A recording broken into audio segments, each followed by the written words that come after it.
Prism is an insanely strong hero in Commoner, until of course she runs up against a hero she's insanely bad against. But if you're not a Guardian or a Brute, how many poppers should you be running in order to avoid getting steamrolled by the Illusionist? On average, a minimum of 3. And today I'll explain why, with maths. A huge shout out to our channel members for supporting what we do here. If you want to get involved with the channel and the Dice Commando community, please consider joining as a channel member. Remember, these videos are only possible with your support. You can show that support with a like, a subscribe, and by leaving us a comment and sharing your feedback. Community first, and go Commando. Hey there, Flesh and Blood folks, and welcome back to Dice Commando and Go Again, a fabulous cast. That's right, today we are back with a Commoner cast, and yes, I do want to acknowledge, I know our Commoner friends have probably felt a bit left out as of late, not just here, but across the community. But as we've gone into ProQuest Season 3, all the focus has, of course, been on the competitive, plus all the announcements for the pit set and all that. But that's right, we are back talking Commoner. Today we're discussing what the minimum number of poppers, which is our slang for the 6+ attack cards that can be used to pop or break Illusionist Phantasm cards. I'll then close out today's cast by recommending some of the better generic poppers in the format. So in a non-sideboard format like Commoner, where you can run up against a very wide field of heroes given the event, the day, the people, whatever, packing the right number of poppers is essential, because Pummel Prism will absolutely freaking wreck you if you don't have a well-timed out. And you need something to stop the Dromai Dragon Train if it gets out of control. I would also be remiss to have a Commoner discussion without giving a shout out to my partners in Commoner Crawl Crime, both Sean Cowan, aka Beer Cow, and Travis from Fab Foundry. This Commoner Crawl series has been very successful, and I'm very much looking forward to keeping it going in the future.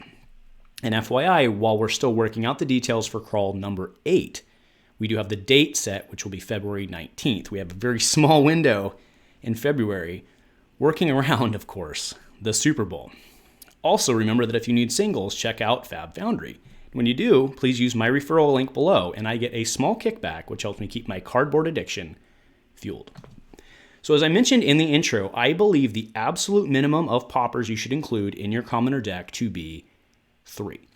Now, many Commoner decks end up running 4 poppers. The reason for this is actually pretty simple, that in Commoner, you rarely run 1-ofs. But in some decks, like Kassai for example, they really don't want to run more than 2. Illusionists themselves, because remember, a popper has to be a non-illusionist card. Illusionists often only end up running 2 poppers. Lexi can run Icy Encounter, but after that, things start getting pretty thin. But after playing a really high amount of Commoner now, not just in testing and casual, but we've had 7 Commoner Crawl events, I'm confident in saying that 2 poppers is not enough. But why 3? Why not 4? As mentioned, I will make my argument tonight using math. And that argument is really based off the assumption that I want a 95% confidence of drawing a popper by your 3rd draw. In essence, your 3rd turn or your 2nd clapback. And why the 3rd draw? How did I come to that conclusion? And why 95%? Well, 95% is well accepted as being a high statistical confidence limit. Sure, it by very definition isn't a certainty, but at some point we have to be realistic, and then if we want one every turn, we should probably just play Bravo or Rhinar. In order to play effectively these other heroes, we need a reasonable point so that we can actually build their deck. And that point is 3. As you can see from what I'm putting across the screen right now, once we get to our 12th card, we are just approximately at 95% confidence. Just very shy of it, or a little bit shy of it. But that is the correct number, is on the 12th card, 95% confidence to have seen at least one popper by the 12th card. Now, if we only run 2 poppers, as you see, our confidence level is just shy of that at the 13th card. Right now you're like, well, that's only 1 card difference from 3 to 2. You're correct, it absolutely is. You could be safe running 2, but you're not confident to have it by that 3rd turn. And again, why that 3rd turn, Andrew? Why the 3rd turn? Because at some point you have to be able to shift momentum in your favor, right? You can defend, and you can take small amounts of damage against Prism, hopefully not getting pummeled the whole time. And remember, she has the gloves too, so when she has a big turn, she's going to pop the gloves, and then it doesn't matter if you have a popper or not. So what I'm saying is, within those 3 turns, You have to be able to shift momentum in your favor, and you do that by defending with 1 card, going in with a 3-card, maybe a 4-card hand based on your arsenal.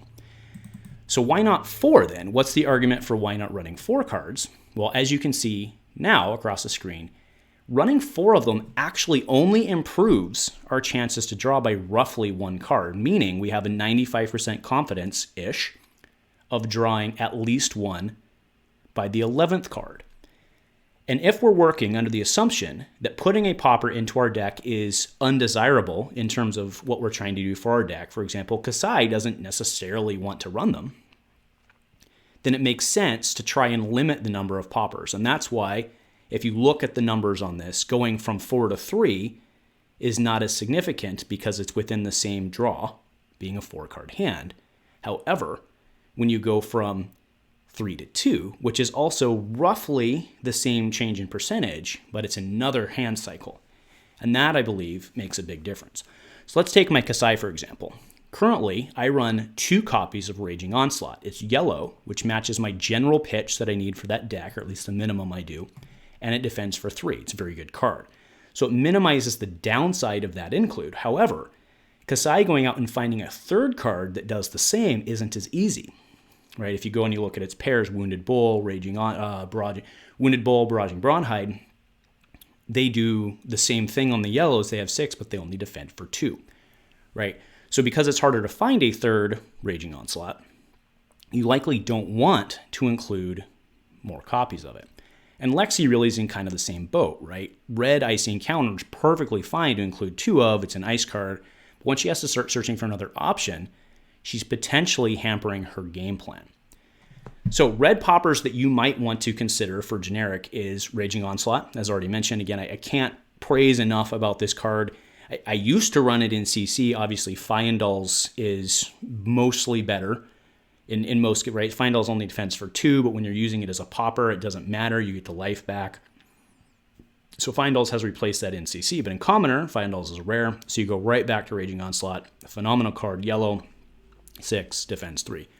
Brutal Assault is basically Commoner's Command and Conquer. Now, obviously, it doesn't have the defense reaction thing, but it's a 2/6. It's a red 2/6, the defense for 3. We do also, kind of mention, we have Wounded Bull, Barraging Brawnhide, but note that for the right strategy, like if you're going like the Fab Big Red strategy, works perfectly fine, but they're not necessarily going to do. And in this case, you want to, I would think, play them as reds because you want to have them to be able to use offensively as well. At least that's kind of where my head is. Stony Wuntenhog is always fun. It's always kind of a fun card because if they don't block it, it gets its thing. So that's pretty cool. And then lastly, we have Red Regurgitating Slog, which is kind of actually, this card sees a fair amount of play in some commoner decks as it is, mostly as a key within that like cheeky blue Slogism combo, right? And the reason you want to run blue Slogism is because then it can, it's a blue pitch and it can fuel your other things, and you get that with Slog. And that's pretty gross, right? That's 10 Dominate, which is pretty good in Commoner. So that's seen a lot of play already, and obviously you want to pair that. I mean, I would think you'd want to pair the 2 together. I don't think you're running Slog without it, but yeah, also a very good one. So look, to be 100% clear here, 4, the more you can include, the better, right? 4 would be a better number, but only if it works in your deck, right? And that's why I'm championing 3 over 4. There's really no reason not to run 4 if you can. But for the heroes that really don't want to run 4, 3 is really, or I should say for the heroes that don't really want to run any poppers, 3 is really the minimum that you should be running, right? It's the best chance you have to have it by turn 3, or I should say by not turn 3, best chance by your 3rd draw, so that you can swing momentum in your favor, as long as it doesn't trip up your game plan. Anyways, let's be clear about one thing. Commoner is Commoner, and it's going to be what it is. Hell, Commoner Call number 7 saw 0 Icelanders across 24 players. So, I mean, if that doesn't reinforce that you have to tech for a general field, I don't know what does, right? You have no idea what you're going to see. You got to tech for everything. You might have to waste the poppers, but if you don't have them, you're going to be sad. So that's my take. Let me know why you disagree in the comments below. Thank you all for watching and for playing, and go Commando.